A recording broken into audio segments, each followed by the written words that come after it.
Good evening, everyone, and welcome to Apex Racing TV. This evening, the BSR MX5 Monday Cup heads to the Japanese track that is Suzuka International Racing Course. And this evening, the MX5s will be racing around here at this awesome track. And joining me is Tyler Vickery, and also joining me on the cameras is Marco Babanera. And Tyler, this should be a great evening with the MX5 around this track. I don't think we've ever raced around here on BSR as far as I'm aware. Off the top of my head, I want to say no. I think this will be some interesting racing, especially when you can compare it to the official series. And I've done a few of the official series at this track, so it'll be for some very interesting racing, especially going through all the Senate S's and everything, and going for Suzuka, especially the first sector alone with all the S's. So it'll be very interesting passing wise. Absolutely. We're just in the middle of qualifying at the moment, and I've done some races around here in the past, but never in the MX5. I've done some races in the Skip Barber and some sports car races in the past in the IMSA series, and it's a great little track to race around. It also, as most people will be familiar with it also hosts the Japanese Grand Prix of Formula 1 in real life, and it's always produced great racing, especially the finish to the 2005 Japanese Grand Prix when Kimi Räikkönen managed to pass Giancarlo Fisichella around the outside into turn 1, which is still one of the best moves I've seen in my time watching Formula 1, and probably one of the best moves I've seen in motorsport in general.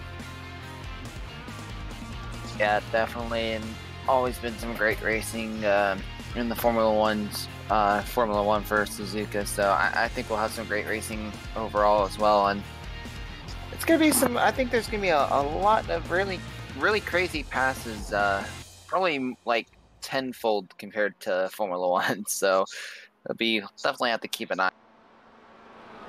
Yeah, absolutely. We're just watching Steve Cooley at the moment, who's currently in fifth position in qualifying. We're just looking at Mick Barry as well. Currently, it's sitting in third position in qualifying, so it's good to see. It's good to see Mick. Sorry, having a good run of form at the moment in the MX5 in the Monday Cup, and he seems to be one of those drivers when he gets the luck. He's probably one of the quickest drivers out there in the Monday series, and I think he seemed to be doing all right at Road Atlanta, but just some issues struck at the time. But he managed to get some decent results. Same with the other result clothing guys like David Dares and Carl Hardy managed to get some good results for the team. So I think there could be some people to watch out for this evening, Tyler. Yeah, definitely. As we're watching a few of the other competitors driving around right now, we're keeping an eye on Simon Watton. Not the best lap times right now, as he's been looks like he's struggling a little bit. 2:28. Focusing on a few others. I mean, gap times are pretty close right now, up in the top 5. So it's still going to be a very close field as things now going into turn 3 now, heading towards the S's. Hopefully, if he can get a clean run here, he might have an opportunity to improve time. Yeah, absolutely. Just they're riding on board with Thurston at the moment, and I would say the Sessi section, Tyler, it's probably one of the sections of the track that you have to try and hook up or get it right, because it seems it's a crucial part of the lap I've found in the past in other series, and if you can get it right, you can gain some time, and also coming up to the I can't remember what corners it is. Is it the Degna curves, I think? Yeah.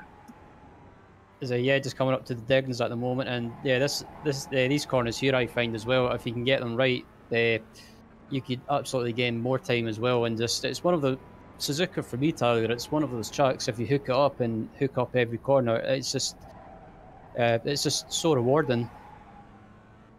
Yeah, it's one of those corners that if you can, it rewards you very well if you can hit that just right. But if you don't hit it like exactly where you need to hit it, it'll bite back with you in a heart. Yeah, absolutely. We're just coming down to coming down to the double left-hander is just heading up to this back straight as Tustin runs wide a little bit, but he manages to get it back in, I think, because we're on the run-up to one of my favourite corners around Suzuka is the famous 130R. If you can try and take it flat, I think you're laughing. But it'll be interesting to see what John does. Will he take it flat or lift off a little bit? I think kind of messed up the Flat. shifting. Ooh, jeez, that was real close of almost losing it. He kind of forgot to shift up on the way up, so he's gonna really not gonna have the best line to attack. So I don't think he'll beat. I Yeah, think it's that a lap. might have. Yeah, there he goes into the pit. I was just watching John, and he looked like, excuse me, it looked like he was a bit scruffy. So yeah, it's just proof that if you don't hook it up ever so slightly around Suzuka, then your lap can be over. As just currently watching John Moore at the moment, currently sitting in the 14th position, and just behind him in qualifying, I believe is that Jack Aston? Yeah, it's my teammate Jack Aston. I've no idea what he's doing here. Maybe he's getting some early practice in. Okay, that was interesting by the 33 car. Diving it into the extra pit road there. It was surprised he didn't wreck it. It's just kind of We're just in the closing stages of qualifying, and yeah, once qualifying is over and we switch to the race session, we'll take you through the qualifying results. As these three guys are having a bit of a battle at the moment. Steady on, boys. It's only qualifying. Ooh.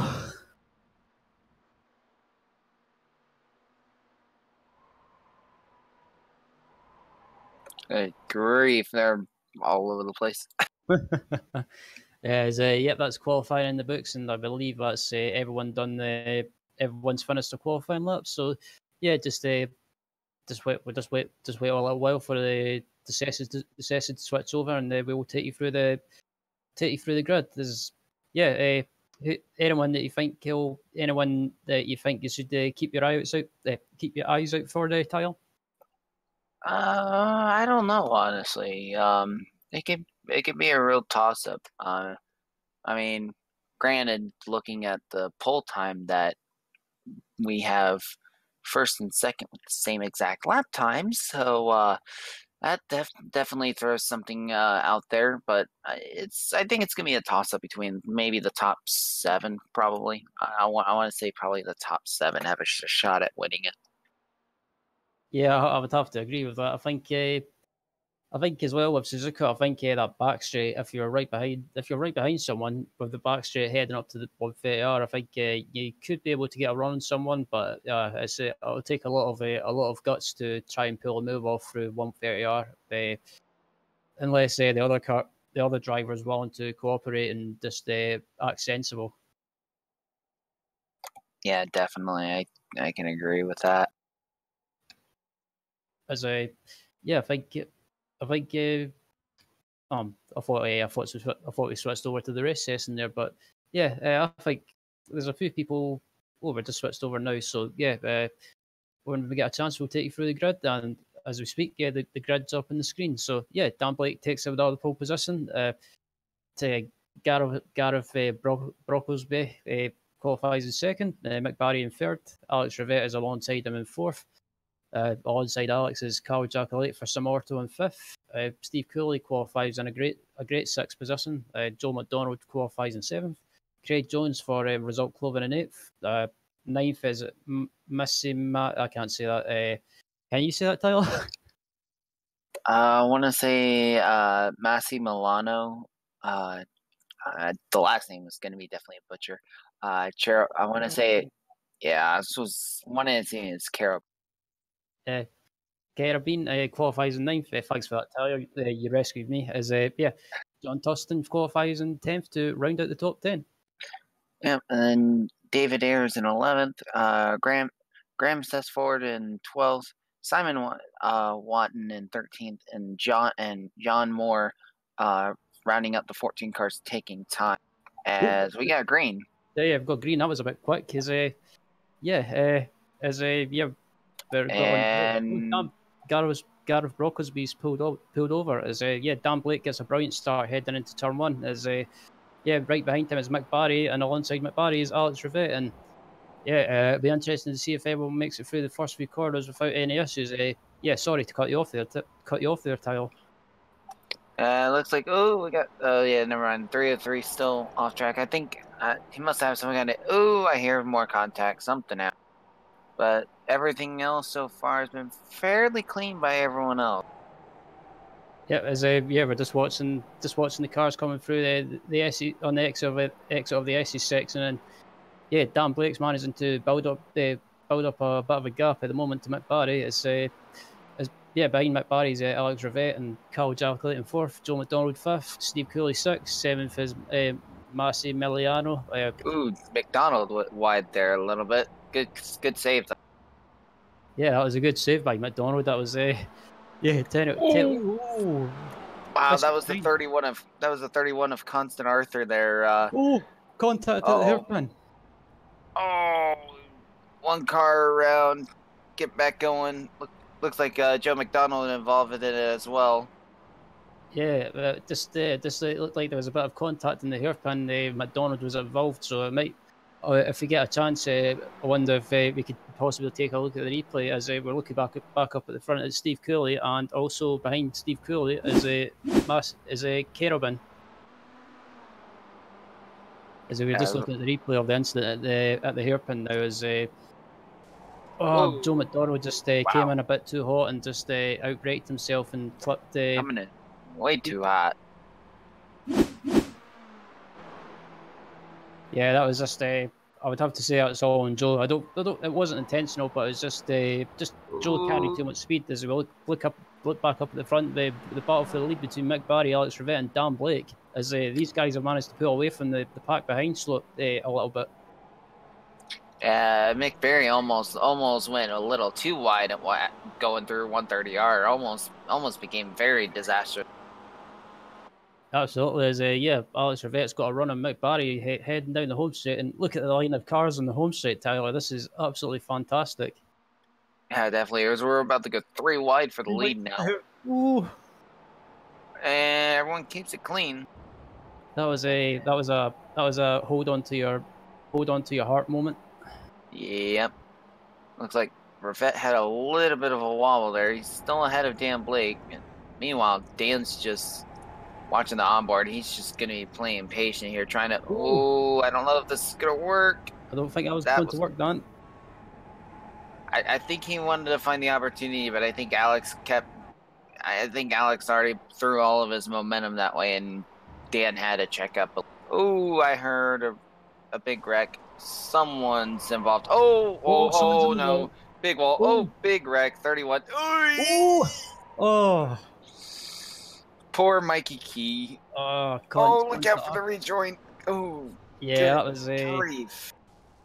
I think Constant Arthur could have held his brakes. Someone else got... I don't know, but boy, oh boy. A big checkup happens, and...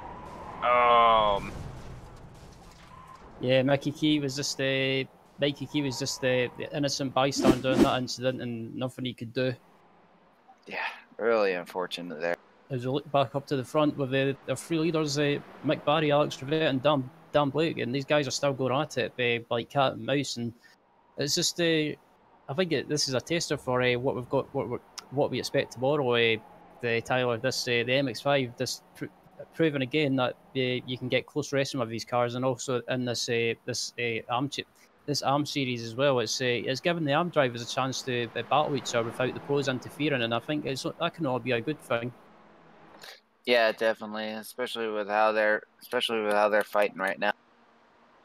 As Dan Blake goes up for a move through 150. There goes Alex, having to go way off trying to.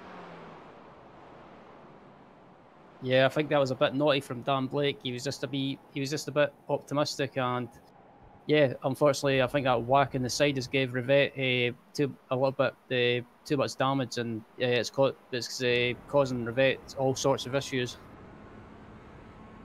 Yeah, definitely is. Looks like yeah, he's got some wheel damages. He's having to turn the wheel a little bit to the right, trying to keep it Oh, from oh. oh, big contact. Yeah, that was a bit close between the.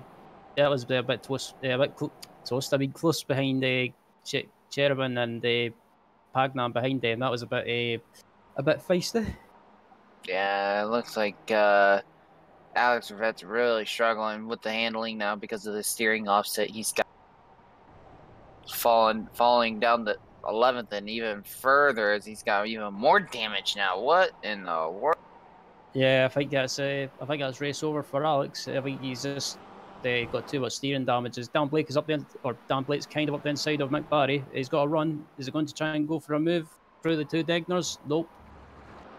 Oh, Mick went wide though. Did he save it? He did. Oh, Mick. Oh my goodness gracious. Oh, Mick, keep out of the wall. That was close. Yeah, I think it was just a bit too much speed into the corner by Mick as we look at the battle between Cherubin and between Pagnan and Cherubin rather as yeah, the two Italians going at it like cat and dog, and yeah, we know what Marcelo is like. He can be aggressive at times. Yeah, because if you try to be too aggressive, especially in this track, it'll really bite you, and you'll lose a lot more time than game. Absolutely, as just looking through the field as well, or back up at the front, and yeah, it looks like Dan Blake's got a run on Mick Barry possibly as.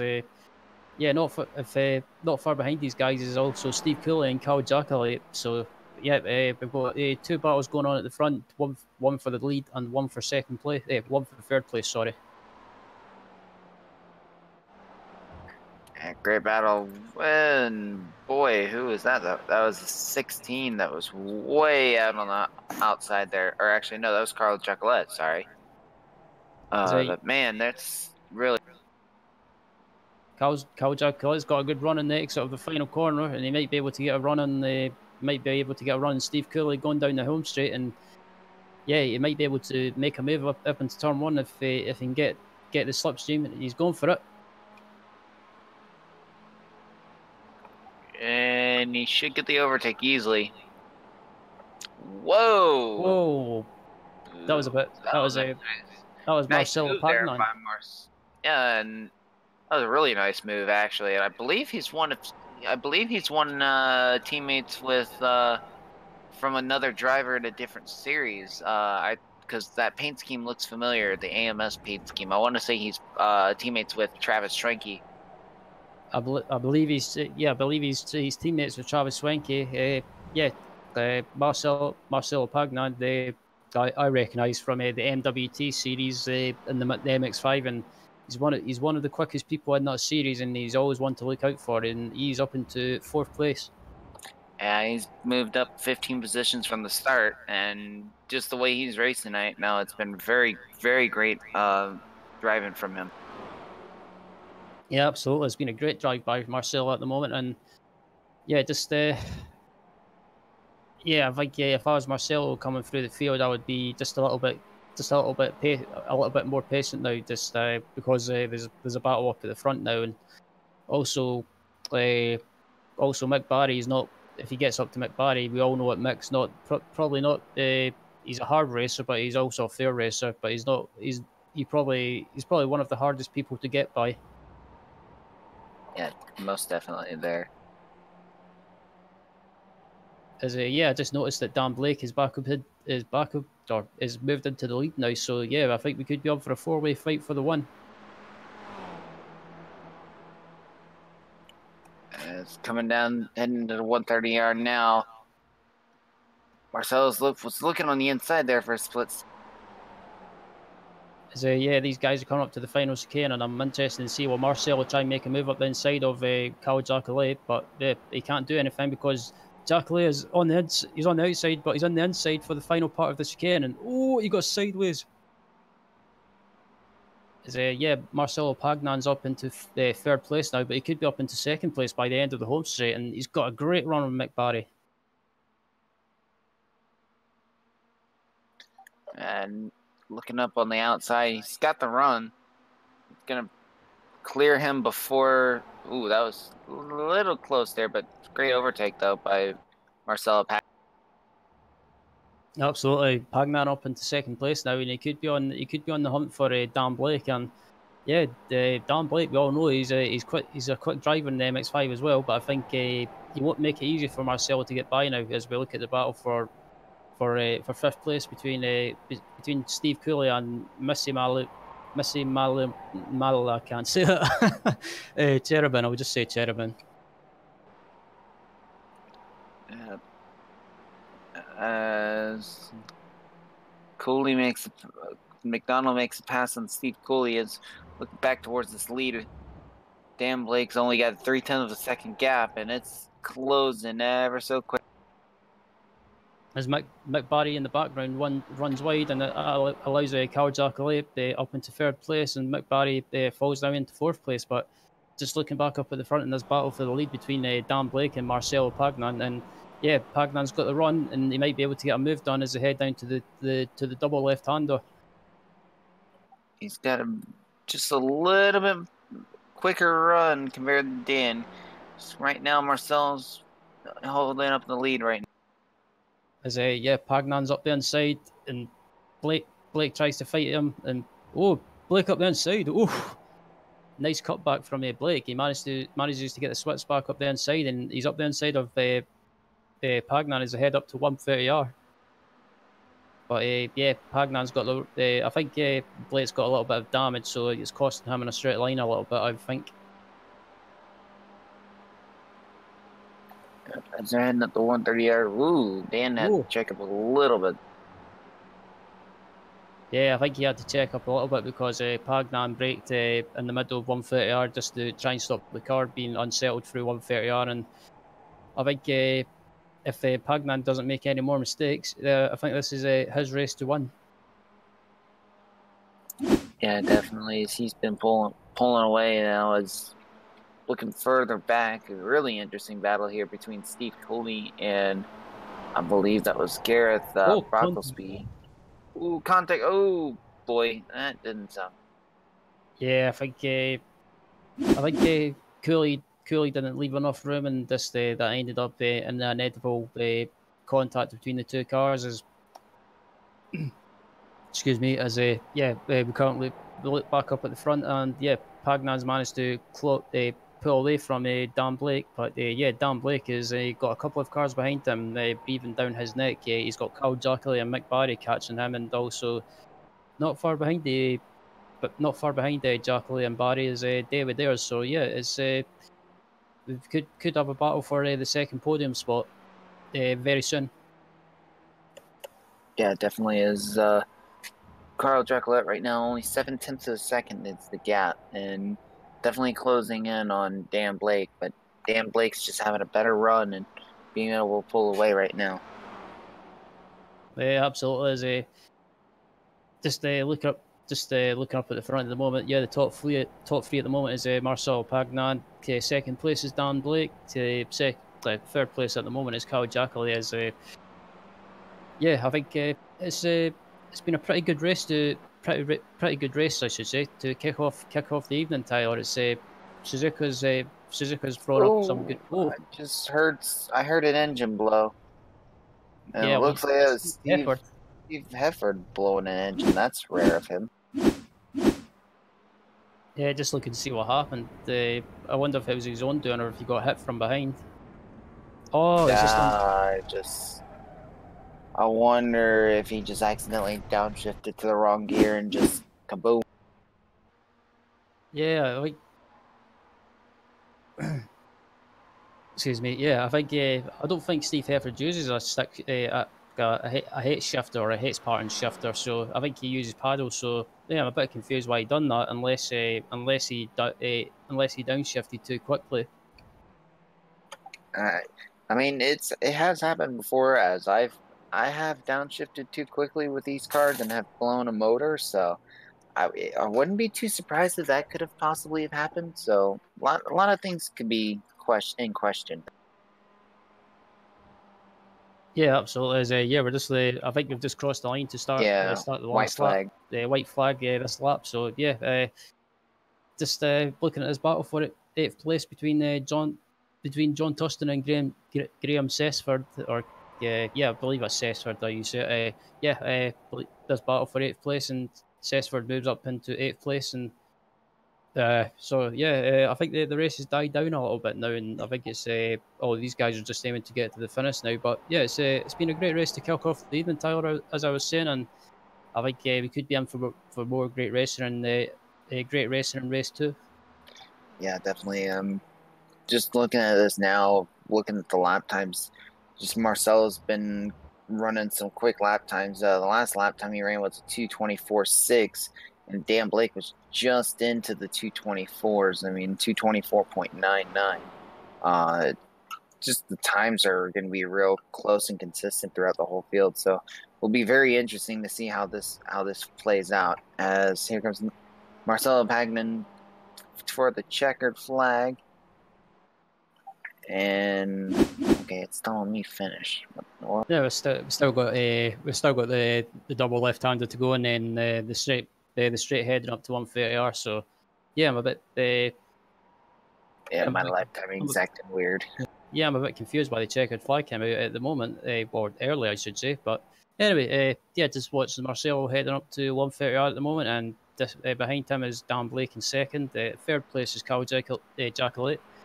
At the moment, no, Dan Blake's in third at the moment. No, my lifetime is playing up as well. I think Nick McCarron towed, and when he towed, I have a weird feeling that it ended up towing him across the line. And it might have put him. Oh, well, there you go. And now it's updating. Yep, here goes Marcelo Pagnan taking the lead and finishing in first. Here comes Dan Blake, Carl Jacqueline rounds out your top three. Yep, the McBarry comes across the line for fourth. David Ayres in fifth. Joe McDonald comes across the line to finish in sixth. Massi Miliano Cherban finishes in seventh. Graham Sessford finishes in eighth. John Tustin finishes in ninth. I believe Carl Hardy finishes in 10th. Sorry, so yeah, my lifetime is playing up as well because of Nick McCarron taking a tow and being towed across the line, as you say, Tyler. But yeah, I think just waiting for the rest of the field to come across the line, and once the race finishes, we will take you through the results. As Craig Jones gets a bit sideways on the exit of the hairpin, and Steve Cooley's just behind him as well, and yeah, Cooley gets around with ease. Yeah, as just waiting for these guys to get to the finish, and yeah, it's I have to say, Tyler, that race and the other side of the race as well was pretty good to watch. But there was some issues for people, but it's kind of, I guess, with the tight first sector being, or the track being so tight in the first sector, it's kind of expected. But yeah, these two guys are coming up to 130R. Please don't say they're going to go side by side. Oh boy, and I don't think any of them are going to lift. Oh, here we go. Oh, Jones runs wide as well. Wow. Car control. And Cooley just ran it wide. Cooley goes in deep. Trying to do the undercut. Oh, he's got the run. Oh, he's got the run. That was a great cut. And Craig should contact. Oh. That lost a lot of momentum, and Cooley's going to win it. Dang. Yes, everyone across the line. So yeah, once the results come up on screen, we'll take you through the results.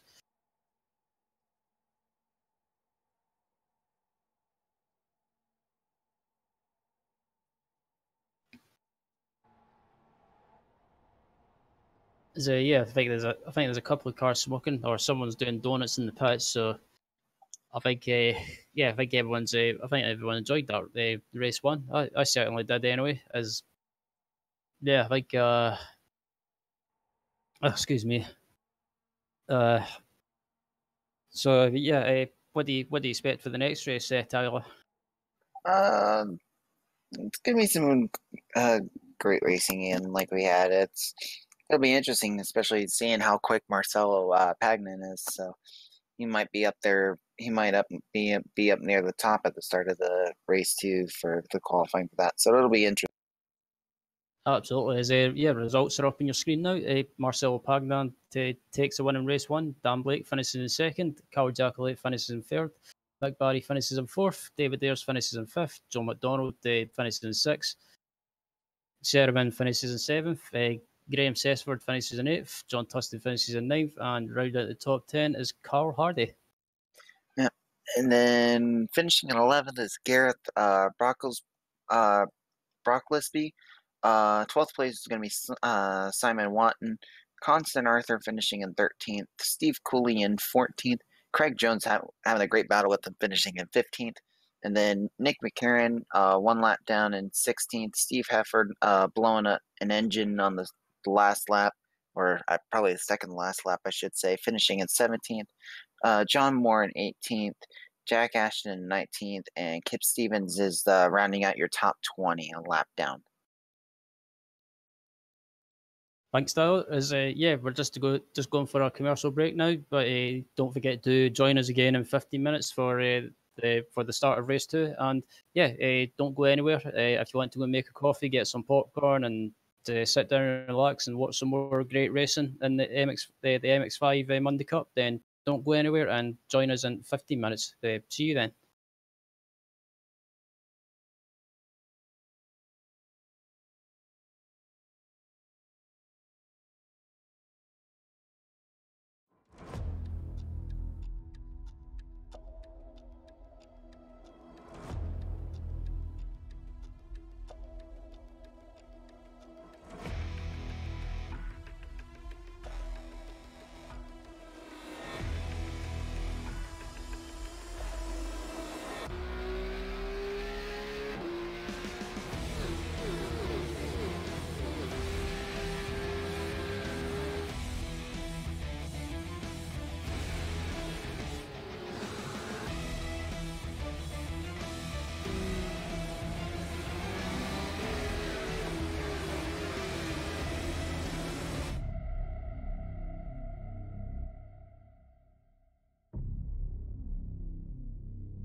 Can Nikolai Bogotayev hold on to that lead? It's Guy Croft alongside him on the front row. And away we go here at Phillip Island for race 2 of the evening. And it's an awesome start. Who is that? Guy Croft is in the lead of the race currently. Britton O'Brien in second place. Damon Gantek got an awesome start. It's a poor start for Nikolai Bogotayev though. And so round turn 1. It's all very, very close between those top 3. Jamie McKnight trying to get involved as well. He's moved up into 4th place. It's an awful start for Bogotayev. Oh, Johnny Brandon, where is he going? Whoa! And it's the championship leader, Johnny Brandon, off the circuit. He's dropped right to the rear of the field, just further up. That's Foggy going side by side with someone. It's also side by side potentially the 2nd position. Damon Ganter trying to get the move.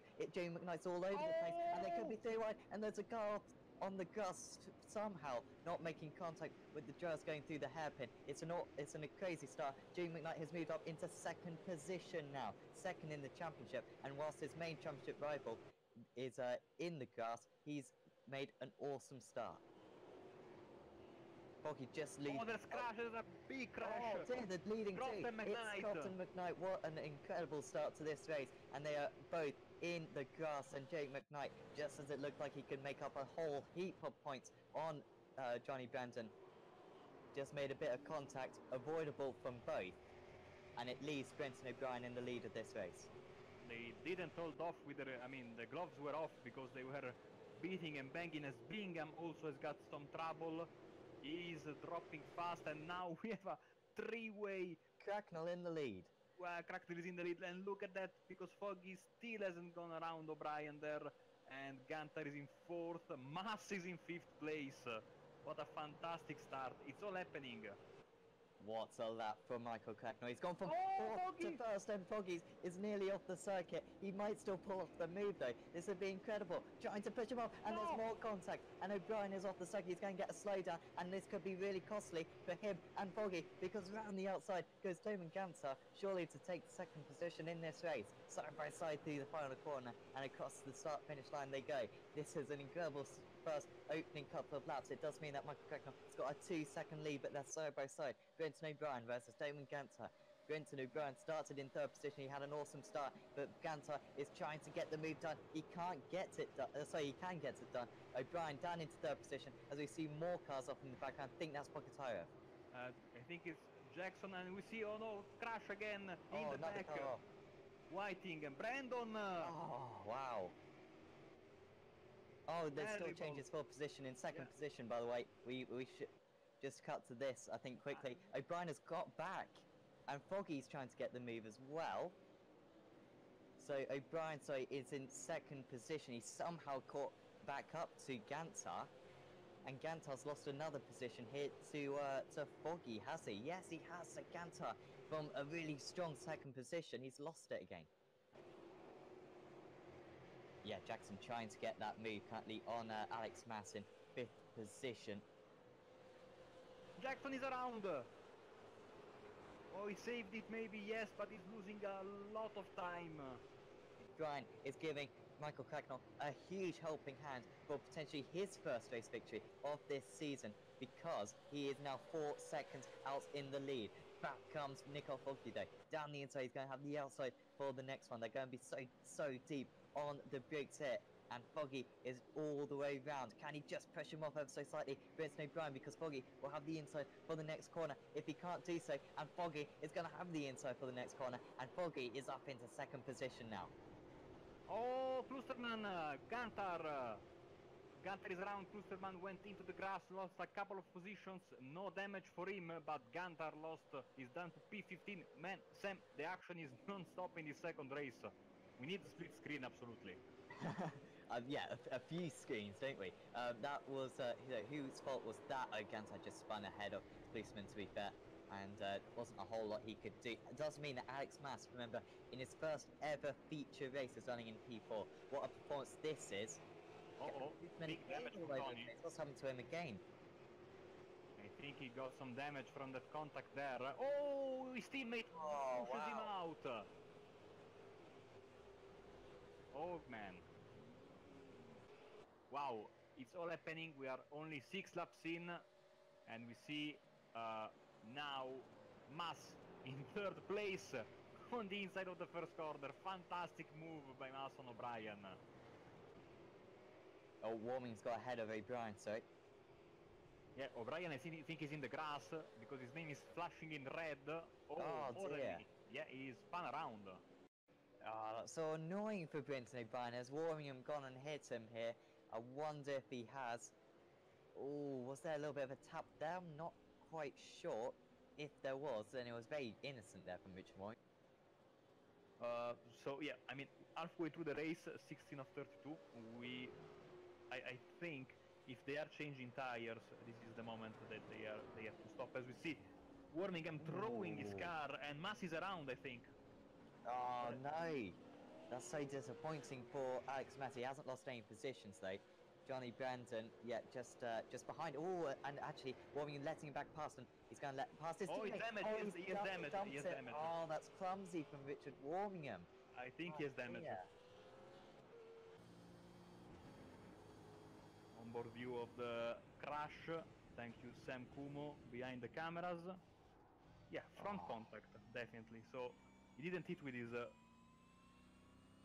No, he was just waiting for his opponent. Yeah, that was a clumsy mistake, Sam. You are completely right. Yeah, and you'll see, just he gets on the power on the grass. It would be just a small thing, but I think if Ma stays out, he will lead his first lap. No, he's in, so no. I'm wrong even in the little things. Oh, he's around! No, this was on you, Sam. I'm sorry. You just talked about it. Damien Gantar trying to get the move here on, trying to defend. No, sorry, trying to get the move on Alex Mas. Sorry about that. And yeah, Gantar down the inside, Mas around the outside, almost off the circuit. And can he possibly get the car stopped? Yes, he can. A little bit sideways on the apex. Gantar, though, as we've seen so many times this race, if you can just carry the speed around that hairpin, you get a nice little run into this one.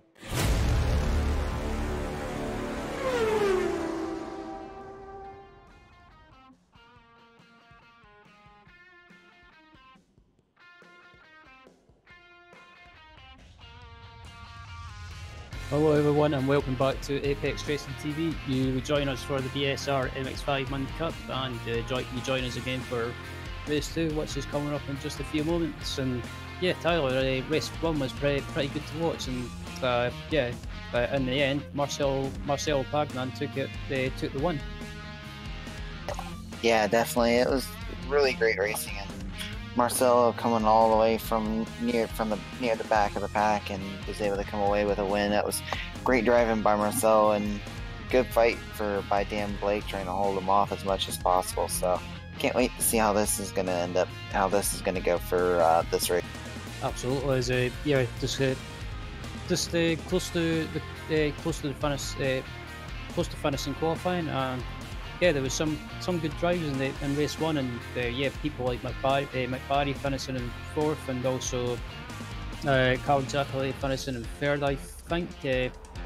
Or finishing in the top three, and yeah, it was good to see people like them doing well. Yeah, definitely, and it was some great racing overall. I felt bad for a few of the result clothing guys where they were just having unfortunate luck with getting caught up in incidents that weren't their own, especially David Ayers and McBarry. They just did not have the luck in that first race. Yeah, absolutely. As just looking at Dan Blake at the moment in qualifying, currently Dan Blake is on pole position again.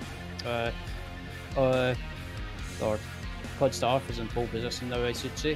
Dan Blake's in second. Just looking at the live timing at the moment, and yeah, we're just about the qualifying's just about to finish in a couple of seconds time. Or yeah, I think just some people waiting for some people to finish their qualifying laps. And is there anyone that you should keep anyone that we should keep an eye out? I should say, Tyler, in race 2. I want to say Marcelo again because he is starting near the back again, as he hasn't put in a qualifying time. Maybe a few others like Joe McDonald, Steve Cooley was one. It's gonna be interesting. It's a fairly even field throughout the entire one, so it's gonna be interesting. Yeah, absolutely. Excuse me, just watching Dan Blake again at the moment, and yeah, I think it was good. It was good to see Dan Blake putting up a fight for the win. I mean, he didn't let Marcelo go that easy. He kind of, when Marcelo got by, he tried to fight back, but once Marcelo was in front, he managed to pull away and build up a little bit of a gap to go on and take the win. But yeah, I think judging by the start of race 1, and at the start, especially through the first lap, when people were having their issues, it's not unexpected of Suzuka. There can be some accidents which can catch some people out. Yeah, exactly. As the 87 of Steve Cooley decided he wanted to go flying into the wall, which was kind of interesting. But everyone should be finishing up now for qualifying time, as we're looking at a replay of what Steve messing around and just here he goes sliding around. We're going to get a slow motion here. Let's see how much damage did he give the car. Oh, he actually got away with a very light damage, even though that was more purposefully, but still not bad to only get away with just a crunched up nose, and still can be able to drive off if necessary. Yeah, absolutely. Just watching Mick Barry as well, heading up to 130R, and I think I'm not sure if Mick's on a lap or not, if he's set a time. I don't think has he set a time. Yeah, he has set a time, I think, but it's only a 226.92. So yeah, I'll be interested to see if Mick improves on this time, and I wonder if he'll finish the lap or head back to the pits. Well, he's about to finish the lap, so Yeah, he should be able to finish. I wonder where he'll qualify. Where does he qualify? Oh, it's only 15th. So yeah, I'm not sure what happened to Mike. He was up at the close to the front in qualifying in race 1. For race 1, I should say. So yeah, qualifying is just in the books, and once the session switches over, we'll take you through the grid once it pops up on the broadcast. So yeah, I think my predictions for race 2. I'm going to go with Dan Blake. How about you, Tyler? I'd like to go with Dan Blake, but I also think a familiar name from last week, Constant Arthur. I think he might be one to look out for this race. Yeah, I have to say that's a good prediction as well. And yeah, I'll be into. I think Dan, as I said, Dan Blake's my pick, but also Marcelo. Don't rule him out again. The grid's up on the screen right now. Dan Blake takes another pole position. Constant Arthur in second. Gareth Brocklesby in third. Cal Jackley in fourth. Craig Jones in fifth. Mickey Key in second. Second. I mean sixth. Seventh place is Alex Rivette. Alongside him is Steve Cooley, Carl Hardy in ninth, and rounding at the top 10 is John Tustin. And then Simon Watton in 11th, David Ayers is going to be in 12th, Joe McDonald 13th, Graham Sussford in 14th, Mick Berry in 15th, John Moore in 16th, Marcelo Pagnan is going to be in 17th, Kip Cooper, who more than likely will be adminning, he's in here in Caldwell, on here gridded up in 18th, Nick McCarron in 19th, then we got Gary Wolbart in 20th, King Clayton in 21st, Jack Ashton in 22nd, Alan McCain 23rd, and Jason Kiefer in 24th. Yeah, as we're just waiting for the lights to come on, I think is as soon as everyone grids up, the lights will come on and they will be underway for race 2. As I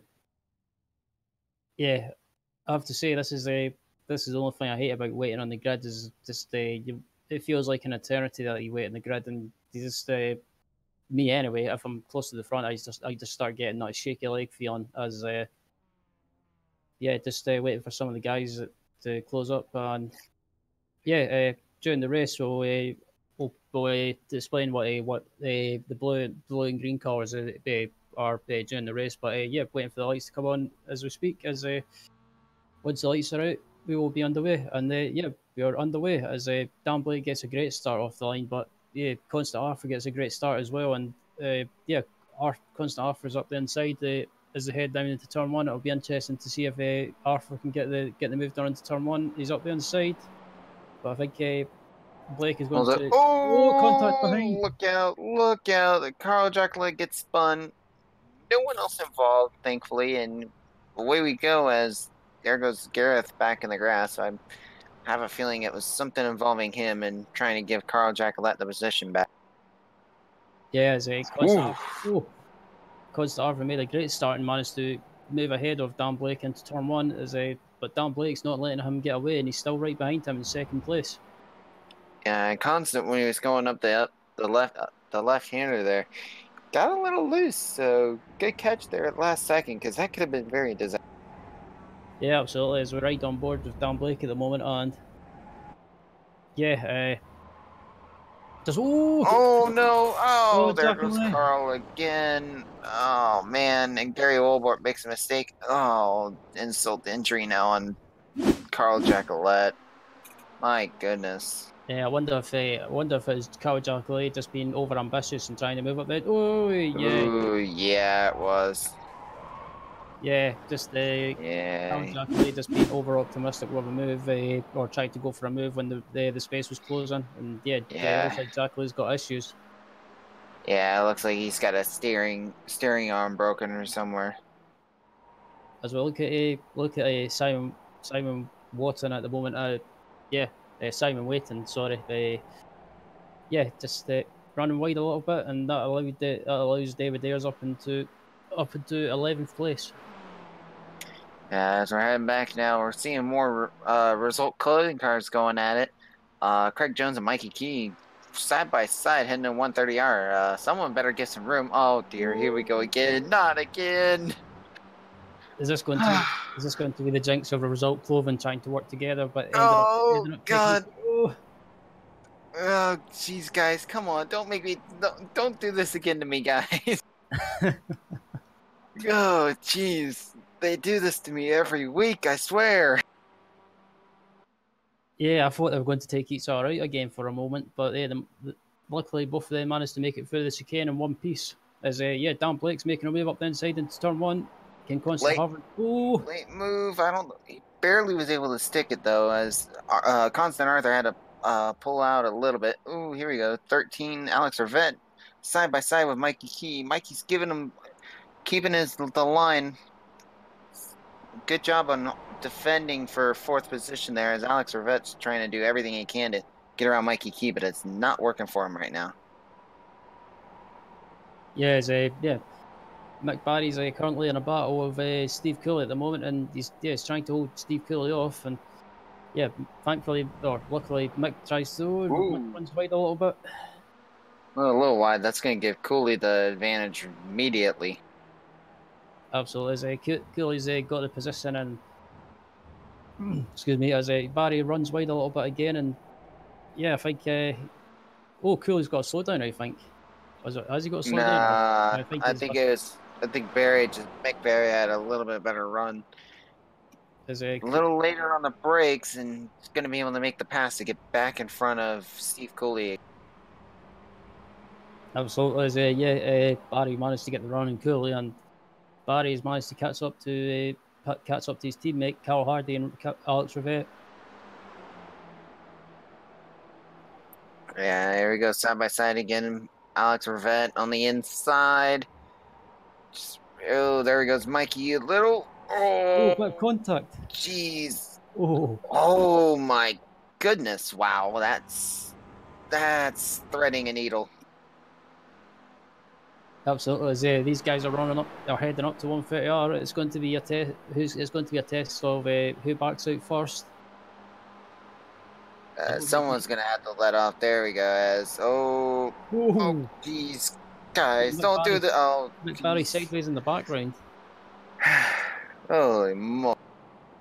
That could have been disastrous very quick, and Cooley's gonna. Oh, Mick Barry gets a little sideways, and Cooley had to check up a. Yeah, absolutely. Every time these result clothing cars get close to each other or try and go side by side through the chicane, I always I end up panicking a little bit in case they take each other out because we've seen in the past how anytime they're close to each other they try and work together but end up making a mistake. Oh, we got someone way wide. Look out! That was Rivette. Yeah, Alex Rivette went way wide going into turn 2. Let's see what happened here. Here comes Alex Rivette. Way too aggressive. Yeah, coming in way too hot. Got on the AstroTurf. I have to say that was a nice. Okay. That was a little. I was almost wanting to recollect Tokyo Drift there for a second. My goodness. Yeah, I have to say that I got it saved though. Yeah, absolutely. We're just looking at the replay of Mick Barry. Oh, contact. Oh, poor Mick. Oh, no. Oh, no. Oh, man, what is it? Yeah, his own teammate had to run into. Jeez. Yeah, you poor jinxed him. David. David had nowhere to go. Jeez. You jinxed him again, Tyler. Oh, great. That means I'm going to get some hate mail from him now again Tuesday. Oh, boy. Oh, God. As we look back at the battle for the league between Dan Blake and Constant Arthur, and Arthur's not letting Dan Blake get away that easy, as Arthur rather tries to make a move up inside of Blake, but I think if Arthur can get a good run in the exit of this last left-hander heading up to 150 try and get a move done. There goes good overtake by Alex Rivette there. Whoa! Hello! There goes Simon Watton in the background going wide. Oil. Yeah, that was a bit hairy. As Blake and Arthur are going through 150R, and I think it's still the early stage of the race. So if I was Arthur, I would probably just wait a little bit and try and work together with Blake, just try and get away from the pack behind. But I don't know what you would do, Tyler. What would you do? I'd try to more do like what happened in race 1 of being a little bit more cautious and try to brake a little early and make the leader in front of you try to late brake and make them make the mistake, as Constant Arthur's going to look on the outside and try to cut back in, but Blake's got a little bit better run. It's going to be real difficult. Here we go with the result clothing guys going side by side, giving each other room though. Yeah, absolutely. I was just talking about at the start, just before the start of the race as well. Talking about the two colours on the standards menu. The blue and green colours. I think the blue colour is for pro drivers, and the green colour is for on drivers. So the pro drivers is basically the quicker drivers in the MX5. The quick drivers will be placed in the pro class, and the drivers that are not so quick get placed in the AM class. So it gives both sets of drivers they get stuck into a class that with other drivers that they can fight with, and I think either way it's a good system, and it gives everyone an equal chance. Yeah, definitely. And to keep you guys updated as well, the Pro class is the blue color, and then the AM class is the green color. So, especially if you watch on Tuesdays, you'll see a lot more blue colors up top, for which is the Pro guys. Those guys are a lot quicker and very, very aggressive when you try to race with them as well. But they're really quick and they're very clean. And then the green are the amateur class. So, if you check us out tomorrow, you'll definitely see a bit how much of a difference it is between the two classes. Yep, sorry to interrupt you, Tyler, but Arthur's going up is going up the inside and trying to make a move as a head up to 130R, and I think Dan Blake didn't really fight that. He knew that Arthur had the run and just decided to let him go. As I look at the two result clothing guys as they head up to 130R, and yeah, I was hoping they would both go flat out together through 130R and try and yeah, try and get a team photo. But I guess I guess they had other ideas. Yeah, plus I also think too, if they're in the draft, it's a little harder to get that decent run going through 130R even in the draft. So I think they were just trying to play it safe. Absolutely. As we look at Steve Cooley at the moment, currently in ninth place, and he's right behind Joe McDonald as well, and in front of Joe McDonald is John Tustin. It looks like Cooley's going to look on the inside, going to get on the brakes a little earlier than McDonald, hoping he'll make a mistake, but McDonald just gets through it nice and cleanly, and back on the gas he goes, and Cooley's trying to figure out a way to work around Joe McDonald still for fighting out for it. Yeah, absolutely. Just looking back up at the front as well. Constant Arthur is still in the lead, but Dan Blake is just behind him, and these guys have managed to pull away from Craig Jones behind them. So yeah, the gap to Craig Jones behind them is about let me have a look, about 3 seconds. So yeah, they've managed to slowly build up a bit of a gap to to Craig Jones behind them. Yeah, it's almost a 3-second gap now to Craig Jones from Constant Arthur and Dan Blake. So they're just pulling away from these guys, running very quick lap times as well. So definitely going to be interesting to see how these two fare, especially in the next race as well. But looks like it's going to be mainly coming down to these two, unless something happens and both of these guys wreck, which I don't see it happening until it's like the last lap, and then it's pretty much all bets are off. Absolutely. We'll look back at the battle for fifth place between Mikey Key and Alex Rivette, and yeah, it looks like Key's teammate Carl Hardy has pulled away a little bit, but I don't know if Hardy's maybe just hanging back a little bit to try and give Key some draft. As Key and Rivette head up to 130R, and just looking throughout the field at the moment. Apart from this battle, it looks like it's settled down a little bit.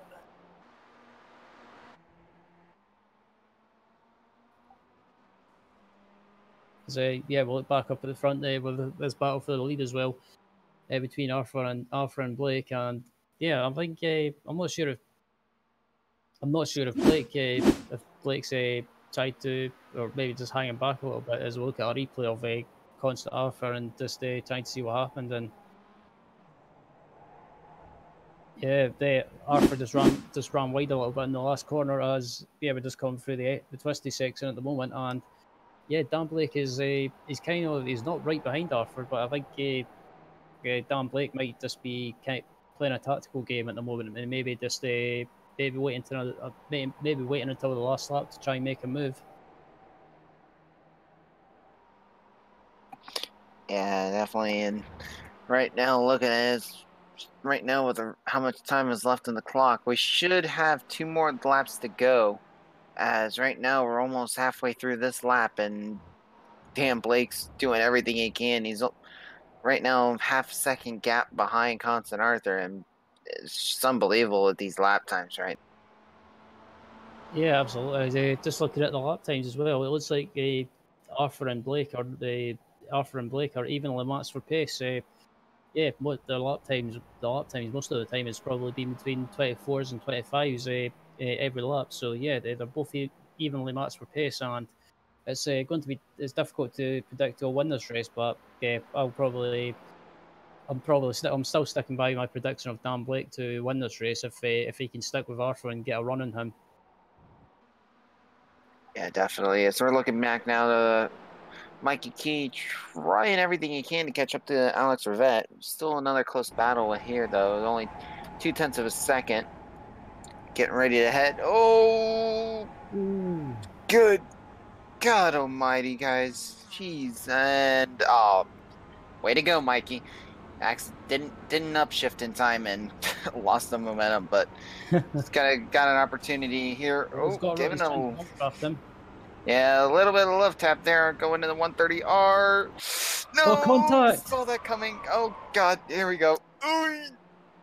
Okay, that was close. Everyone saved it, but that could have been. That was a good save by Alex Rivette. That was fantastic car control, not to avoid turning it into a bigger accident. Yeah, that could have gotten ugly.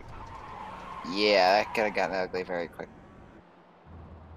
Yeah, I think looking at the replay there, I'd probably say the blame, or from what I can see, Key was at fault for that incident, and he tried to go for a gap that was closing through 130R, and just the inevitable happened with contact happening as I believe if they started the last lap.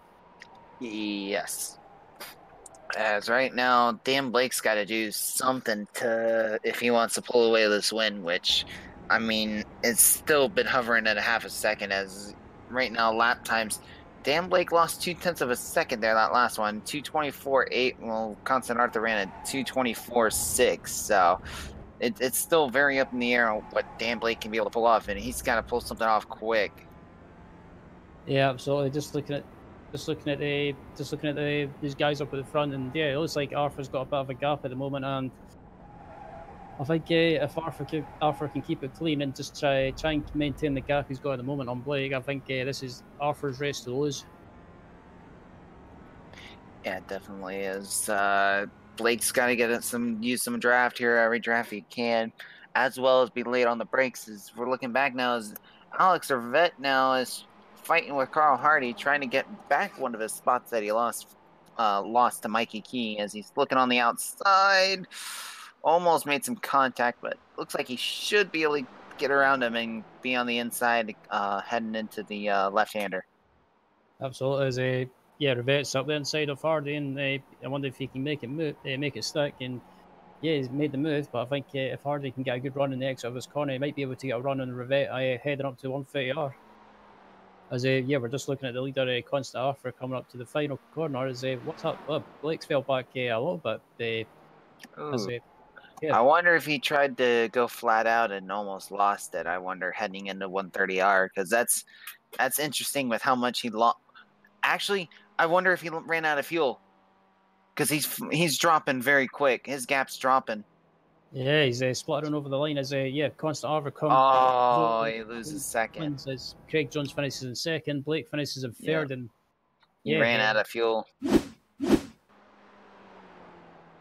I was just looking at a replay of Dan Blake at the moment just to see what happened, and doesn't look like any mistakes. I think it's just listening to his revs, and I wonder. I think. Yep, there you go. Yeah, he's running out of fuel. Wow, runs out of fuel heading to 130. Wow. Also looking at a replay of Steve Cooley just to see what happened here, and I think he might have tried to move on Joe McDonald. Whoa! Okay. That was issues. Yeah, that was a bit optimistic. That was interesting. How late did Steve Cooley brake? Because my goodness. Yeah, that was I think it might have just been too much speed into the corner, and Steve Cooley was just a passenger from then on. As we look at a race 2 winner, Constant Arthur, who managed to take the lead from Dan Blake and managed to hold Dan Blake off and take the win in race 2. As Dan Blake ran into issues on the last lap with fuel.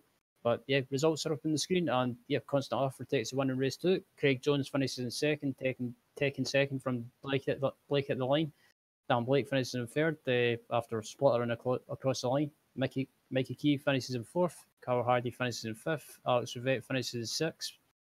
John Tustin finishes in seventh. Nick McCarron finishes in eighth. David Ayres finishes in ninth. And rounding out the top 10 is Joe McDonald. Yep, and then 11th will be Graham Sesford. 12th is going to be Simon Watton. 13th is going to be John Moore. Gary Wilbot in 14th. Steve Coley in 15th. And then Kip Stevens rounding out in 16th on the last car on the lead lap. Then Gareth Broxby finishing one lap down in 17th. Jack Ashton in 18th, 2 laps down. And then Kane Clayton, Michael Berry, Carl Jacqueline, and Marcelo Pagnan all having issues rounding out the rest of the 22 car field. Absolutely, that's race 2 in the books, and join us again in a few minutes' time as join us again for race 3, and we're just going for a commercial break, so they don't go anywhere, and do join us for race 3.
Can Nikolai Bogotayev hold on to that lead? It's Guy Croft alongside him on the front row. And away we go here at Phillip Island for race 2 of the evening. And it's an awesome start. Who is that? Guy Croft is in the lead of the race currently. Brenton O'Brien in second place. Damon Gantek got an awesome start. It's a poor start for Nikolai Bogotayev though. And so round turn 1. It's all very, very close between those top 3. Jamie McKnight trying to get involved as well. He's moved up into 4th place. It's an awful start for Bogotayev. Oh, Johnny Brandon, where is he going? Whoa! And it's the championship leader, Johnny Brandon, off the circuit. He's dropped right to the rear of the field, just further up. That's Foggy going side by side with someone. It's also side by side potentially with 2nd position. Damon Gantar trying to get the move.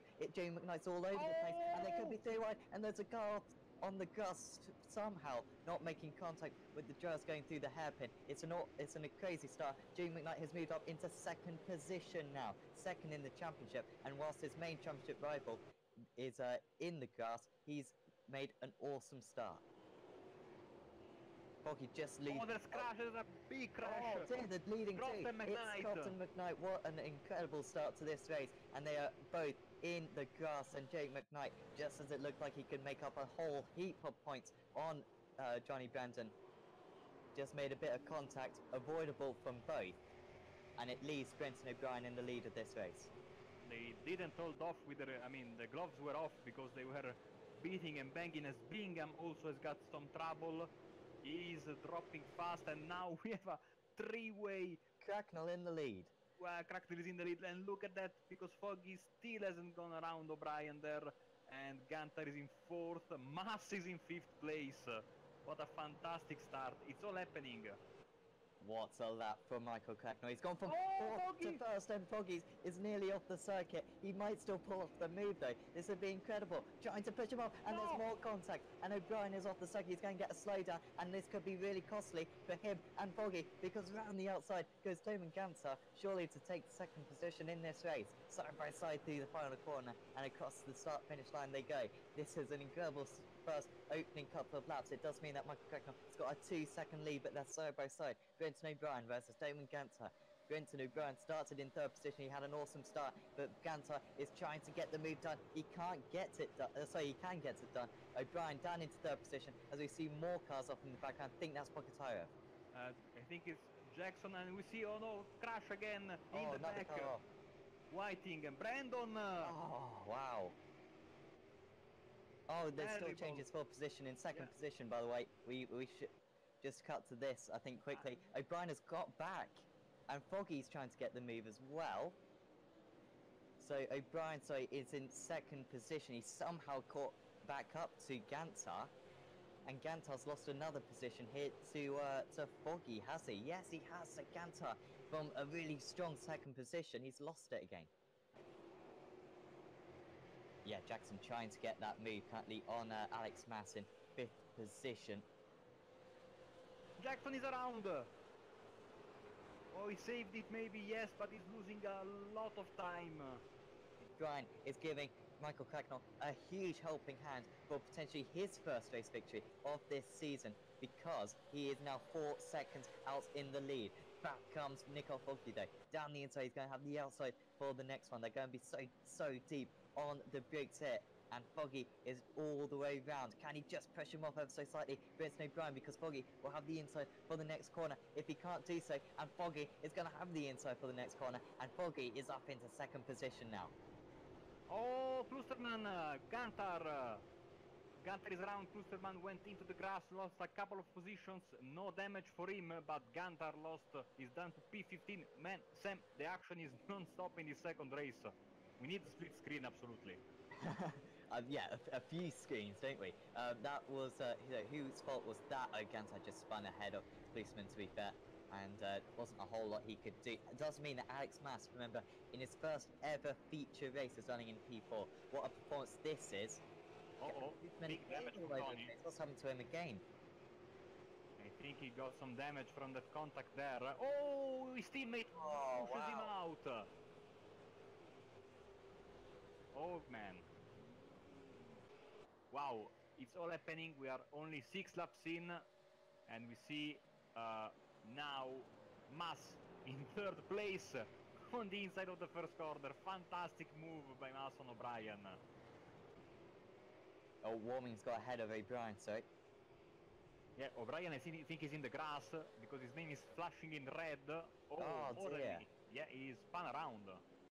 Oh, that's so annoying for Brenton O'Brien. Has Warmingham gone and hit him here? I wonder if he has. Oh, was there a little bit of a tap there? I'm not quite sure. If there was, then it was very innocent there from Richard Warming. So yeah, I mean, halfway through the race, 16 of 32, I think if they are changing tires, this is the moment that they have to stop. As we see, Warmingham throwing his car and Mass is around, I think. Oh, no. That's so disappointing for Alex Massey. He hasn't lost any positions, though. Johnny Brandon, yeah, just behind. Oh, and actually, Warmingham letting him back past, and he's going to let him past his Oh, he's teammate. damaged. He has damage. He has damage. Oh, that's clumsy from Richard Warmingham. I think he has damage. Yeah. Onboard view of the crash. Thank you, Sam Kumo, behind the cameras. Yeah, front contact, definitely. So he didn't hit with his. No, he was just waiting for his opponent. Yeah, that was a clumsy mistake, Sam. You are completely right. Yeah, and you'll see, just he gets on the power on the grass. Oh. It would be just a small thing, but I think if Ma stays out, he will lead his first lap. No, he's in, so no. I'm wrong even in the little things. Oh, he's around! No, this was on you, Sam. I'm sorry. You just talked about it. Damien Gansard trying to get the move here on, trying to defend. No, sorry, trying to get the move on Alex Mass. Sorry about that. And yeah, Gansard down the inside, Mass on the outside, almost off the circuit. And can he possibly get the car stopped?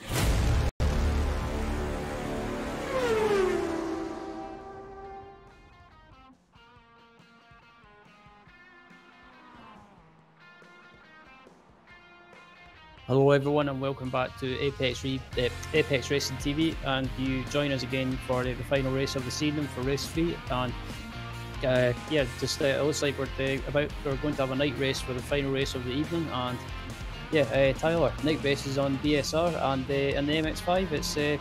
It's always an interesting recipe.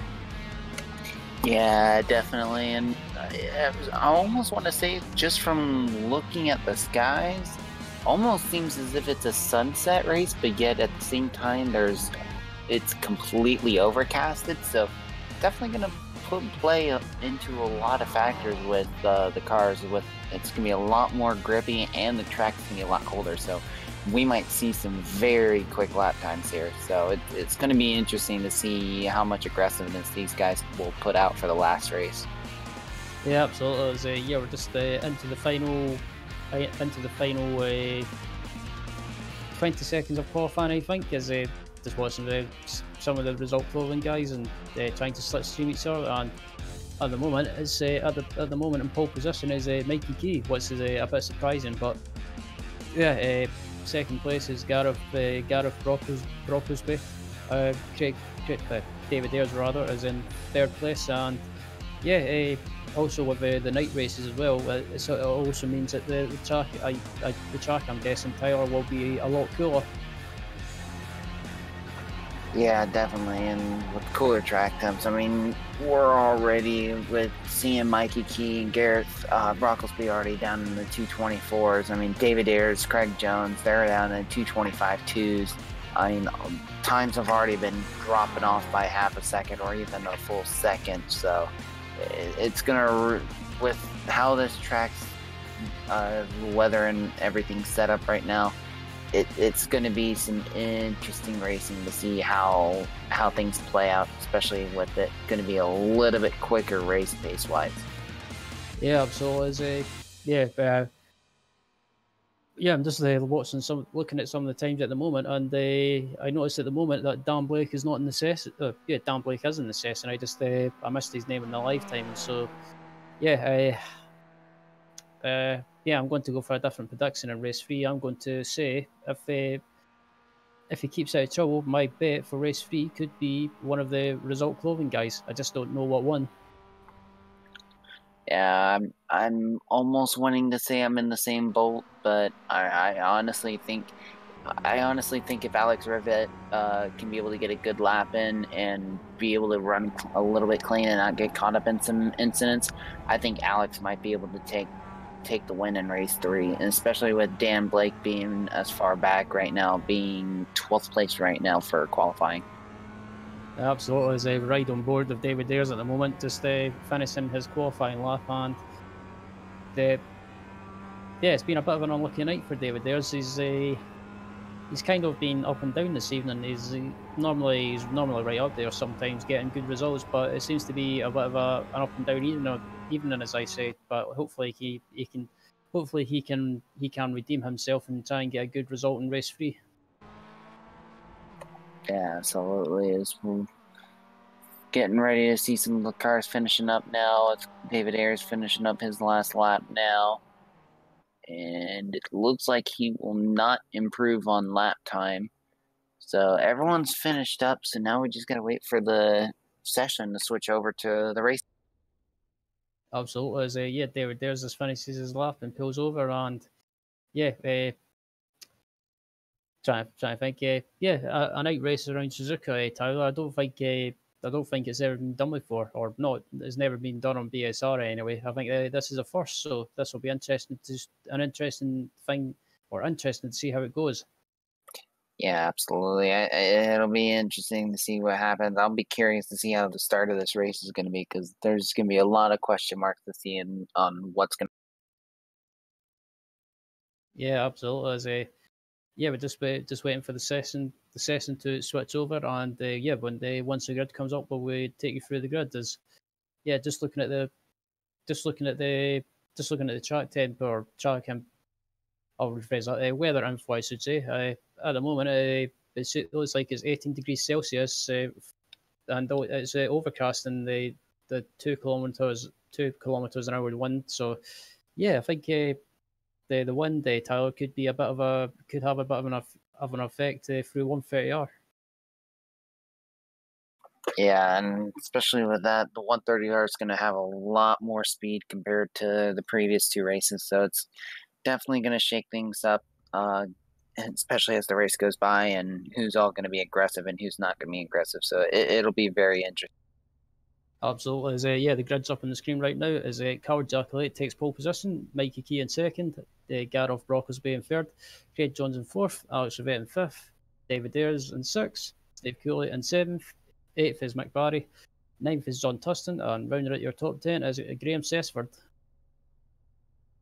Up the left is going to be Simon Watton, Dan Blake in 12th, Steve Hefford in 13th, Kip Stevens in 14th, Nick McCarron in 15th, Joe McDonald 16th, Carl Hardy in 17th, and John Moore in 8th. Just waiting for all the cars to line up on the grid, and waiting for the lights to come up, and we will be underway with race 3. I have to say the MX5s look absolutely. Excuse me, the MX5s look absolutely awesome with the lights on in the dark, and as we've seen so far this season, on BSR, especially in the Tuesday League night races, have always produced some great battling to watch.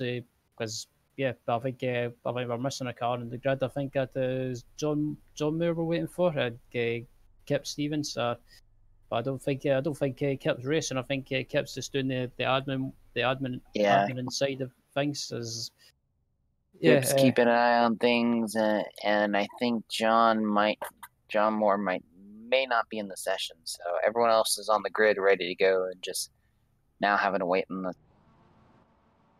Absolutely, just waiting for the lights to come on, and we will be underway as the lights go out, and away we go. As Carl Jack gets a good start off the line, but Mikey Key gets a great start as well, and it'll be interesting to see if Mikey Key. It'll be interesting to see if he can try and get up the inside heading into turn 1. Mikey Key's Carl Jack manages to hold it on the outside, and everyone making it clean through the first few corners. So Jacqueline with a great move, taking the lead now. Ooh, car got a little. Jacqueline spun. Look out! Oh boy, that was. I was wondering if the car was getting unsettled there. He was taking that corner a little aggressive. It looked like. Yeah, he just took too much. Yeah. Took too much curb and unsettled the car. Yep. And got lucky not hitting anyone, but boy, that could have been half of the field involved in that, right? Yeah, as a just watching a battle between Alex Rivette and Mick Barry at the moment, and Dan Blake is up the inside of Dan Blake's up the inside of Steve Cooley. Yeah, Cooley's gonna have the inside line coming in the hairpin, but yeah, Dan's gonna try. Ooh, heard some. Oh, we got a car around. Oh, geez, that's the 18 of John Tusting and the 57 of Simon Watton getting together. Yeah, excuse me. Yes, we're just watching Craig Jones and Gareth Brocklesby at the moment as battling for third place, and yeah, it looks like. Oh, Alex was a little wide there, trying to be a little aggressive, but he's still hanging on to fifth currently. As Result Clothing is now in the top 3, and David Ayres is now leading the train of Result. Yeah, I was just about to say, cameraman Mark was just letting us know that there's been a league change, and it's at the moment it looks like it's about to change, but it was a Result Clothing 1, 2, 3 for a brief moment. 303, Gareth Brocklesby is a little wide. Gonna lose a little bit of time. Oh, geez, here we go. Mikey Key.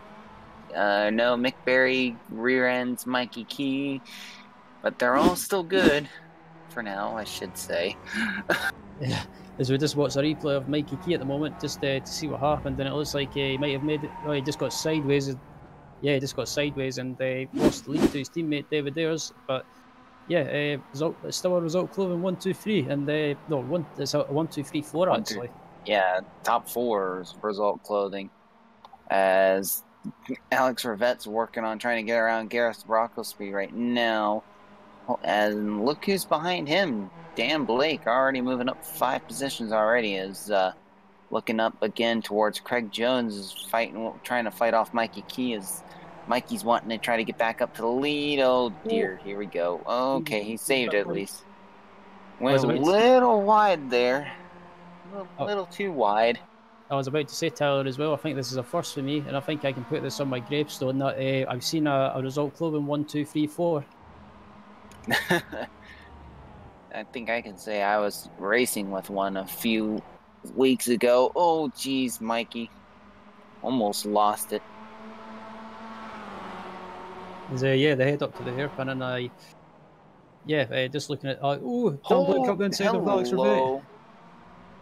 Gee, mini Christmas, Dan. Yeah, I think that's a bit optimistic, Dan. Just keep cool. Yeah, he just went flying in there. I mean, oh my goodness. And looks like Mikey Key's gonna look on the inside of his teammate, and here goes Dan Blake. A little bit late braking, just not enough space to make the advantage, as the Result Clothing train is starting to pull away from these 3.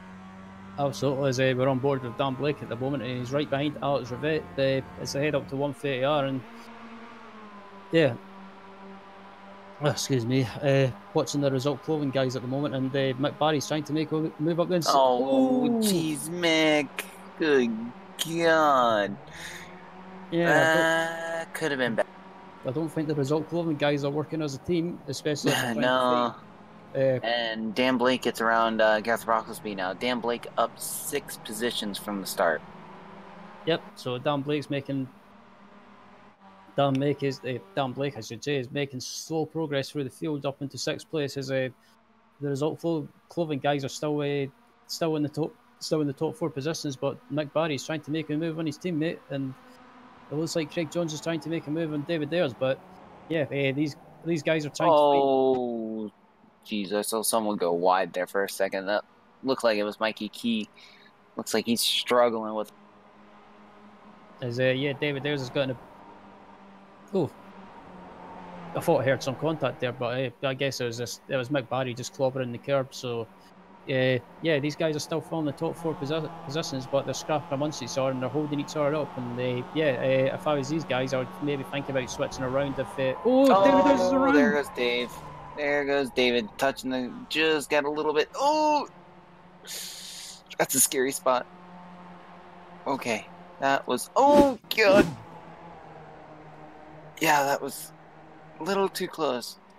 Yeah, as we look at the replay, he just went a little wide, and just that little touch of the grass and it just sent him around. He was so close to wiping out his teammate Mikey Key as well. So yeah, that was close. Mikey done well to avoid his teammate David, and yeah, just as you say, Tyler, it looks like David there's just caught the outside curve and spun. Yeah. Oh, jeez, that was scared. That was one of them. I'd hate to hear the chat on their team chat, because Mikey's probably screaming right now as if he had a heart attack, because that could have been close. Oh, as McBarry slides a little bit, that'll give advantage to Dan Blake and Alex Rivette now. Absolutely, as the two result clothing cars are going up towards 130R. Mikey Key takes the lead from Craig Jones as they head up to 130R. Yep, and here we go. Alex Rivette and Dan Blake have caught up now, so a lot of things can happen here. We've still got plenty of laps to go, and still got a nice little train here. We got about 2-second gap from Mikey Key to Steve Cooley right now, and that's not too bad right now. Yeah, I was going to say this. They've still got a pack here together, and yeah, this as you say, Tyler, this pack is close together, and I think it could be hard to predict a winner. And if I was Mick Barry, I would maybe just hang back a little bit and just let these guys fight amongst themselves, and then if they get caught up with each other, just pick up the pieces and pick up some positions. Yeah, it definitely is. I mean, even some of the cars further back. Ooh, I heard some more contact further back. It sounded like, but it's going to be really interesting to see what happens, because I mean, if something happens up front, everyone's going to possibly get involved. As here goes Alex Rivette on the trying to make a pass on Dan Blake, and just couldn't work out. I mean, he'll trying to get the overcut, but it's not going to work for him. It's going to have to still settle for 4th place right now. Yeah, absolutely.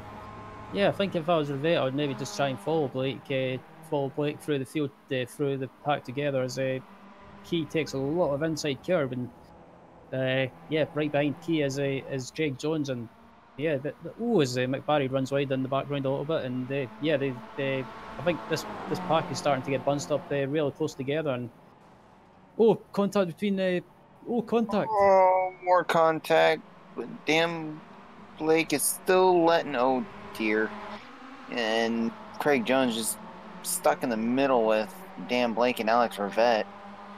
Craig Jones is going to lose 2 spots to it. Dan Blake up the 2nd, and Mikey Key's got a 2.5-second gap now to these 3.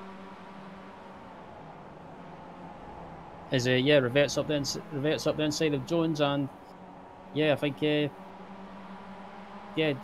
still in the lead at the moment for result clothing is Mikey Key, and yeah, Mikey's doing a great job as he's got about an 8/10 of a second lead to Dan Blake, and yeah, just watching in the background is Steve Hefford. Where did Steve Hefford come from?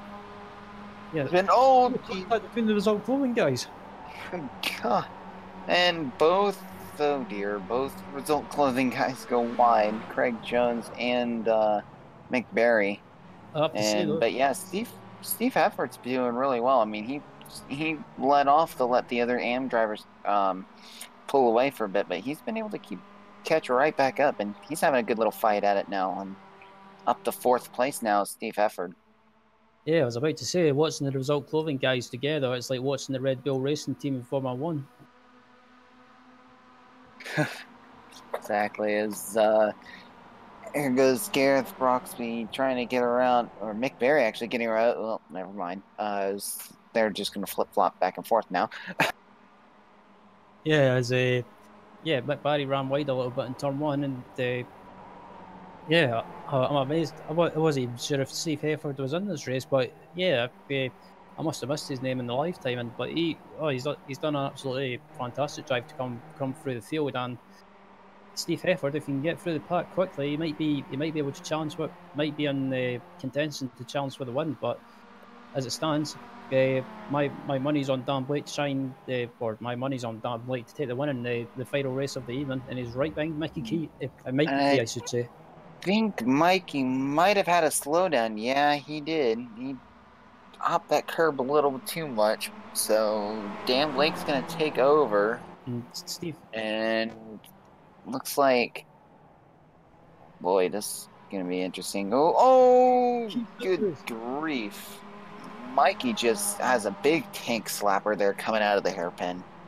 as yeah, Steve Hefford's up into third place now, and he's challenging Alex Rivette for second place. And I have to say, Tyler, Steve Hefford is on a roll. If he can get by Rivette and close up the damn blue, contact! Oh no! There goes Alex, and hard into the wall. Yeah, I think. I think Steve was not expecting Alex to get on the brakes there early. I think that caught Steve off guard. Because I know Steve Heifer can definitely take that corner a lot more aggressive. Yeah, I think. Ooh, Actually, it looks like Alex might have just done that. actually, that might. Yeah, I almost want to say that might be Alex's fault because it looked like Alex Rivette turned in a little too early. Probably was thinking he was in the clear. Well, this will be a good shot. Yeah, because I think Alex, Yeah. from what I can see, was slightly ahead. Yeah, he's ahead Yeah. into this. But Alex is Alex, I think, just turned into the corner without realizing that Steve was up the inside. Yeah, it's going to be more of like a 50-50 there. Just, I mean, not much you can do there, especially even for Steve Hefford. As Hefford's alongside Dan Blake's ahead into turn one. Is Hefford going to try and go round the outside? Can Hefford stay up the inside and get the move done? He's up the inside of Dan Blake. He's up the inside and he's pulled the move off. Absolutely fantastic move from Steve Hefford. Yeah, this is going to be a good learning curve for Dan, because especially if Dan wants to be able to run with the pro classes, if he ever has the opportunity to run on Tuesdays, Steve Hefford's one of the quickest MX5 drivers around, and you can learn a lot from him. Absolutely, Steve Hefford. I've raced against him a few times in the Tuesday series, and he's probably one of the hardest people to race against, but he's one of the fairest people to race against as well. He won't give you an inch, but he's one of the quickest people to race against. Is Mikey Key's off in the gravel in the background. Get back on the track, Mikey. Yeah, still a good battle though for third with this huge group in the back, but Dan Blake and Steve Hefford are pulling away now, especially with Steve Hefford up 12 positions and Dan Blake is up 10. Ooh, as Mikey Key gets a little wide there, and Craig Jones is side by side, trying to hang on. Gonna get interesting. Absolutely, as Dan Blake's alongside Steve Hefford again, and Steve's trying to go up the inside. Blake's left just enough room, and Hefford's up the inside. But yeah, I wonder if Blake can try and get a run on Steve Hefford heading up to 130R. And Dan Blake's got a slipstream on Steve Hefford. And what's Dan Blake going to do? Is he going to try and go side by 130R? Through 130R, I should say. Yeah, we're looking up high. Darkness now, almost down to complete darkness now, as Dan Blake is gonna lift off a little. Hefford's gonna be hanging on to it. Good car control by Hefford, and Dan Blake is not gonna be able to do much about it right now. So we're coming up to the white flag this time. I'm not sure if that was gaining an advantage from Hefford going off track, but yeah. Anyway, as Tyler said, we head into the last lap, and yeah, Blake's got a run on Hefford as they head down into turn one. But what's Blake going to do? Is he going to try and stay behind, or is he going to go for it into turn one? He's going for it.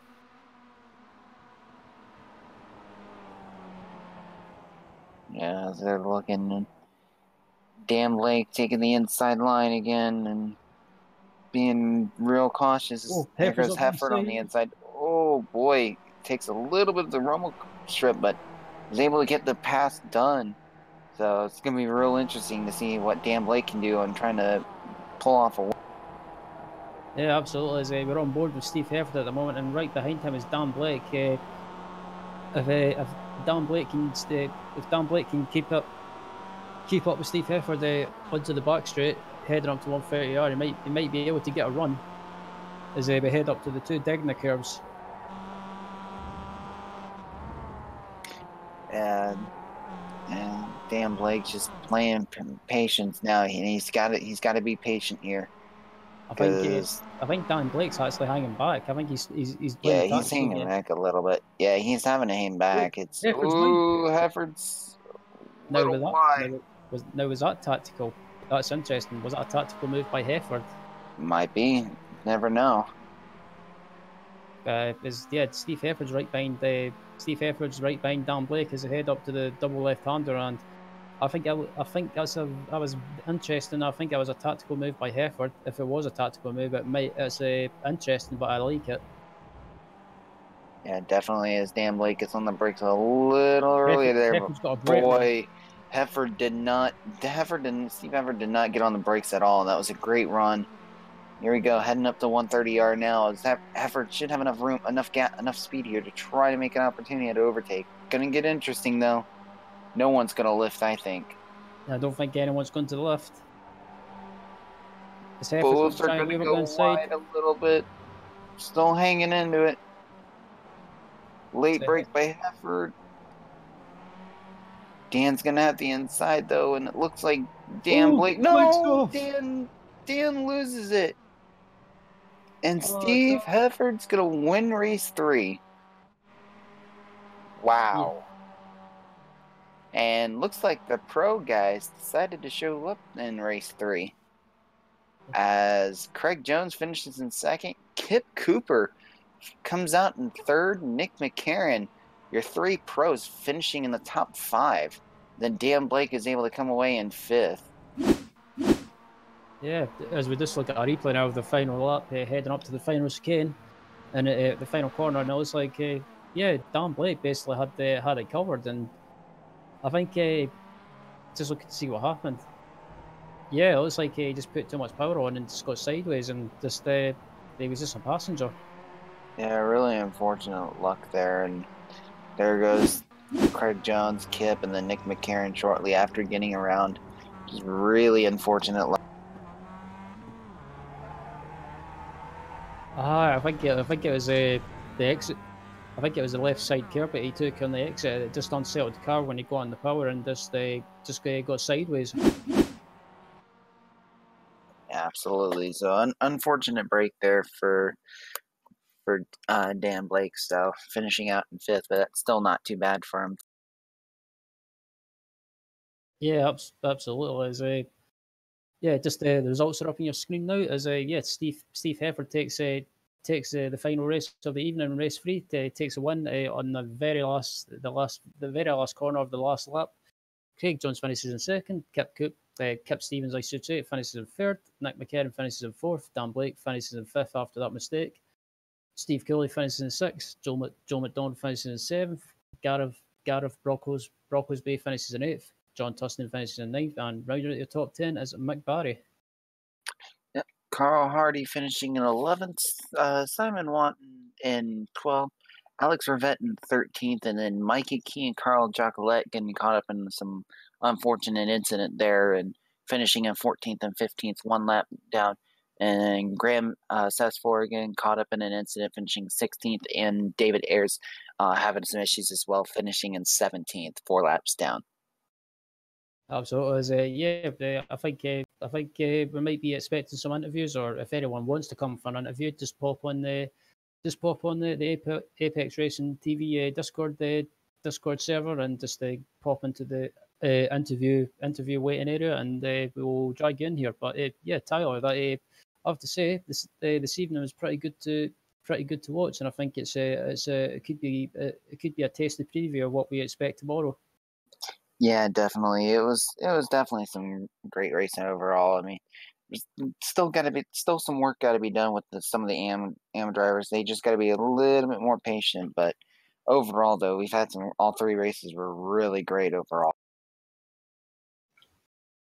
Indeed, I'm just looking to see if we have anyone on Discord at the moment waiting for an interview, but I can't see anyone at the moment. So yeah, we'll give them a few moments and see if anyone pops on. But yeah, just while we wait for the people as well, just a reminder as well for anyone that's wanting to get more get more of a sim racing fix as well. We've got plenty of other series being broadcast this week. Is yeah, it looks like round 2 of the Ripmatech Sports Car Series takes place at Sebring International Raceway later this evening. The iRacing Le Mans Series takes place at sorry, I should say the Mazda the MX5 Tuesday Series heads to Suzuka tomorrow evening as well, and the iRacing Le Mans Series takes place at Interlagos. Also, round 1 of the World F3 Championship takes place at Spa on Wednesday evening. So, yeah, also we have the Dynamics Sim Racers World GT Series at Zolder. Also, we've got the BSR Radical Series on Thursday evening. And also, we have the Apex Racing League Formula 3.5, Formula Renault 3.5 Championship, I should say, taking place at Interlagos as well. So, yeah, plenty of sim racing fix to keep you going. And, yeah, just looking on Discord again, and I can't find anyone, or no one's wanting it. It looks like no one wants to be interviewed. So, yeah, Tyler, any last thoughts on this evening?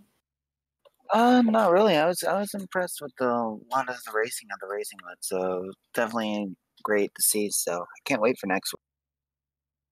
Yeah, absolutely. Same here. It looks like there's no one around on Discord they want to be interviewed. So yeah, maybe they're being a bit shy, or maybe they don't want to be named and shamed. As as a start, that's it from me and Tyler, and also Marco in the cameras. So thanks to anyone that's been watching, and also make sure to come back tomorrow evening for the BSR Tuesday League at Suzuka and the MX5. So from Steve Cooley. Oh, cool. He decided to show up. All right. Yeah. Go ahead and take it away, Ryan. All right, you go first, Tyler. All right. Well, since we got Steve Cooley, and I have a feeling he might be one of the only ones right now. I was gonna say you and I can go back and forth, Ryan. Steve. Oh, excuse me. Steve, you got a copy? Steve! Hello, sorry. Having some sound problems there. All good, Steve. Well, overall for you, the race is, for you having the way the racing went, it probably wasn't the best for you. Got caught up some incidents, but it was great racing overall for you. How did it feel racing with a few of the guys, including the pro drivers, and especially in racing? Yeah, it was good. I mean, the first race I'd qualified quite well. I'd set a good time in practice just behind the pros, so I felt like I was going to be doing something. And then, spotter didn't work too well. Hit John Tusting, got damaged. That was race 1 over. Race 2, just terrible braking. Hit John Tusting again, so I made my apologies to him. So, but yeah, it was good. It's good to race against the pros. See, we're all measuring up. Some fast guys. Dan Blake doing a pretty good job at the moment. So for me, he won race 1, to be fair. Yeah, definitely. And then, how did the car feel, especially going from the different transitions from morning, afternoon, and then the night transition, especially in the last? It wasn't too bad. I mean, I think in the night time it was difficult to see where we were actually going, so we were all bunched up for a bit. Grip wise, yeah, it was pretty good all the way through, to be honest, although I put a lot of work in it setting the car up. So yeah, it was a nice track to race, one of my favourite. It's a bit of a shame I didn't really do myself justice in race 1 and 2. And definitely, great racing again, Steve. That was a pleasure commentating on some of the racing you had. Anyone you want to thank before we A few guys, the Result Clothing guys. Had some good chats with them over the last couple of weeks. Also, Jordan Giddings hasn't raced for a while. He's been a big help to me. So, and thanks to you guys for your great work every Monday night. Oh, definitely, absolutely, and great racing again, Steve. Hopefully, we'll see you either tomorrow or next week for the Monday. It'll be next week for me. But thanks very much, mate.